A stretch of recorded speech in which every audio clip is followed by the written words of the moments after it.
tóxica, ela é muito diferente da relação abusiva, né? A relação tóxica é aquela pessoa, no próprio nome já diz, né? Que intoxica a gente, né? Vem de forma disfarçada. Tô lendo aqui, tá? Porque eu faço uma pauta também em respeito a vocês, né?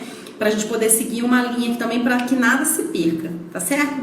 Então, dentro de um relacionamento tóxico também, a pessoa adoece a gente, desmerece, constrange, aquela coisa toda. Mas a diferença do relacionamento tóxico e abusivo é o quê? Que as coisas que acontecem no relacionamento abusivo, tanto tóxicos, são as mesmas coisas. Mas tem um fator que na relação abusiva não tem muito na relação tóxica, que seria o quê? Na relação abusiva, entra a relação de poder, né? Então, quando eu falo que os pratos não estão equiparados, que estão descompensados, essa pessoa que ficou embaixo ficou em desvalor, né? Porque o dar e receber não está na mesma proporção. Então, ou seja, essa pessoa que ficou em cima, né, acaba sendo o abusador dessa relação, porque ele sempre vai ditar aqui o que deve ser feito, e essa pessoa que está descompensada, ela sempre vai obedecer, ela tende a obedecer. E por que você está falando isso, Michele? Está pautando muito, porque numa relação de violência doméstica sempre há, anota aí pra mim, mas aí não é 100%, Michele, eu conheço uma pessoa, mas quando a gente fala no que tange a terapia dentro de um viés da psicologia, a gente sempre trata ali uma estimativa de 85%, né? Claro que há suas exceções, né? Mas a maioria ali é por conta de que sempre tem um agressor, e se tem um agressor, tem uma pessoa carente. E o que eu quero dizer isso? Se os pratos não estão equiparados, estão descompensados, essa pessoa em desvalor aceita esse tipo de tratamento, esse tipo de relação, então quer dizer que essa pessoa que se coloca em autoridade, em poder, essa pessoa pode ditar o que ela quiser. E essa que está em desmerecimento, em desvalor, que seja, né, é uma pessoa carente. Por que é uma pessoa carente? Porque é uma pessoa que se conhece, tá? Porque uma pessoa que se autoconhece, essa é a palavra, a pessoa tem a noção das suas emoções, né? Então a gente tem aqui várias emoções, a gente tem por volta de 27 emoções e a gente tem que se descobrir. A gente tem medo, raiva, nojo, surpresa, admiração, apreciação, romantismo, nostalgia, a gente fica irado, a gente tem diversas emoções, né? Então se é uma pessoa triste, apaixonado, então são várias emoções que nós temos, então tem que ilustrar aqui para ficar na mente de vocês, né? Então se é uma pessoa que não sabe das suas emoções, que é uma pessoa carente, a pessoa vira uma presa fácil mesmo, e aquela outra pessoa faz com a gente o que quiser, e aí a gente acaba entrando num contexto de violência doméstica, né? Ou seja, a gente acaba aceitando tudo. Então, porque assim, vamos concordar, vamos convir de que uma pessoa em uma relação em que ela sabe que ela não pode com aquela outra pessoa, vamos dizer assim, ou até por relação de status, ou porque a pessoa nunca deu brecha, ou porque a pessoa, entendeu?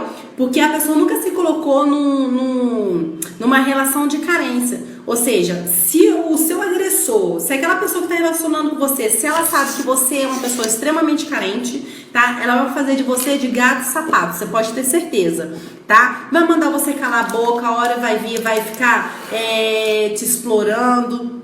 Então, você tem que se autoconhecer. Por que você falou, Michele, das emoções? Você se autoconhecendo, você sabendo das suas emoções, o que vai acontecer? Né? Você vai se auto-percebendo e vai se auto-analisando e falar, peraí, né? Bom, eu, Michele, eu estudo, eu trabalho, eu vou à igreja, eu sou uma pessoa correta, eu tenho lá meus valores, gosto de ler, sou amiga das pessoas, a minha tendência com as pessoas é ser uma pessoa boa. Claro que eu tenho lá meus altos e baixos também, que às vezes dá uma raivinha na gente, né? Dá vontade de matar alguém, mas pera lá, eu sou uma boa pessoa. Então você começa a fazer uma autoanálise, né? Na medida com que você vai se autoconhecendo, né? Porque o autoconhecimento é a chave do pessoal, né? E do profissional. Então quando você vai começando a se conhecer, o que acontece? Aquela pessoa começa a se diminuir na sua relação ali, no seu inconsciente. Você começa de forma inconsciente já começar a se sobrepor a outra pessoa.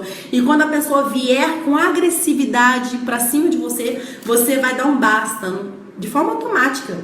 Você vai dizer, ó, não é assim não, alto lá. entendeu? Eu auto me conheço e eu bem pude analisar aqui que o negócio não é bem assim não, né? Então eu tenho o meu valor, peraí, as coisas não é desse jeito. Então esse prato que estava desequilibrado e essa pessoa que estava aqui no trabalho de equidade, mas desse valor, né? Porque esse prato está descompensado, no autoconhecimento que achava do profissional e do pessoal, né, em se conhecer, em se desdebrochar, em se desenvolver, ela mesma de forma automática ela vai começar a cortar desse agressor. E quando ela começar a cortar desse agressor, né, ele vai vendo que não tem vez com ela. Então, de fato, a violência doméstica sempre acontece de 85%, é aquilo que eu falei pra vocês, né, a gente não trabalha de números 100%, que sem as suas exceções, tá? Mas 85% basicamente tem uma pessoa agressiva e 85% sempre tem uma pessoa carente,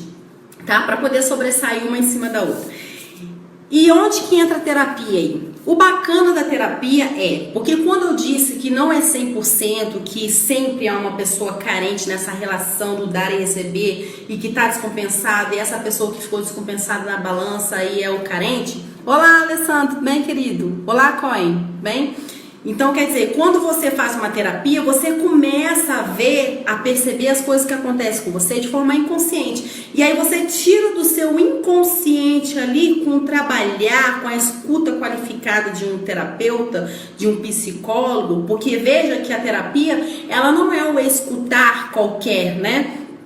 Vamos dizer assim, de um vizinho, de um amigo que você conta, claro que você tem que conversar, né? Tem aquelas pessoas que você se abre, mas é aquela escuta qualificada, aquela escuta que vai organizando, né, dentro de você as suas dúvidas, os seus pormenores, os seus problemas. Então, a terapia ela tira do inconsciente, leva para o campo do consciente. O que seria o campo do inconsciente e do consciente? É como se fosse assim, basicamente, né? O inconsciente é aquilo que você não vê, né? Para ilustrar assim, para ficar bem legal para vocês, é aquilo que não vê, vamos dizer assim. E o consciente você já traz para o campo mais concreto, você já começa a visualizar quais são os problemas, as nuances, a nascença, onde nasceu ali o problema.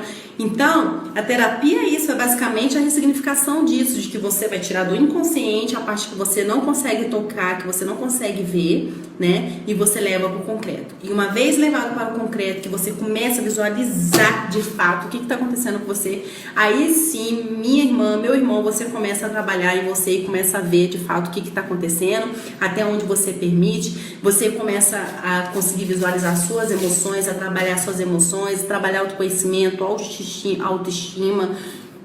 e não há quem te segure, tá certo? Então, a gente precisa fazer terapia, até o próprio psicólogo, terapeuta, que ouve tanta gente, a gente precisa se organizar, a gente precisa ter uma escuta qualificada.